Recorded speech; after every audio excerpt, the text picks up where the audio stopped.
అందరికీ నమస్తే. మనందరికీ బయట ఆహారం అంటే చాలా ఇష్టం కదండి. కానీ ఎక్కువసార్లు బయట ఆహారం తింటే మనకి ఆరోగ్య సమస్యలు వస్తాయి కదా. దానివల్ల నాకు ప్రశ్న తలెత్తింది. మరి ఆరోగ్యకరమైన ఆహారాన్ని ఇంట్లోనే చేసి ఎలా అందించాలని ఆలోచించాను. అప్పుడు ఇంట్లో వండి నేను షేర్ చేస్తే ఎవరంత సీరియస్గా తీసుకోకపోతే ఇంట్లో వాళ్ళు కూడా బయట వాళ్ళు కూడా ఇంట్లో ఆహారం ఎవరు తీసుకుంటారనే సమస్య కూడా చెప్పారండి. మళ్ళీ అందరూ విమర్శించారు కూడా. అప్పుడు ఒక రోజు నేను మా ఎఫ్బీ పేజ్లో పోస్ట్ చేశానండి ఒక స్వీట్ రెసిపీని. అది ఎవరో చూసి ఒకళ్ళు ఆర్డర్ పెట్టుకున్న ఆ రోజు సాయంత్రం మళ్ళీ ఫోన్ చేసి చాలా బాగుందని అన్నారండి.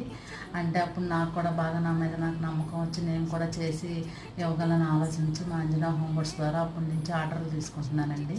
ఆర్డర్లు తీసుకుంటుంటే ఇప్పుడు ఆర్డర్లు తీసుకున్న వాళ్ళందరూ మా అమ్మ చేతి వంటలాగా ఉంది అంటున్నారండి. మీరు కూడా రుచికరమైన ఆహారాన్ని కావాలంటే ఒకసారి మా అంజనా హోమ్ ఫుడ్స్ని విజిట్ చేసి టేస్ట్ చేయండి. మేము రుచికరంగా వండుతాం, ఆరోగ్యాన్ని ఇస్తామండి. ఈ వీడియో కానీ మీకు నచ్చినట్లయితే లైక్ చేసి షేర్ చేసి నా ఛానల్ సబ్స్క్రైబ్ చేసుకోండి.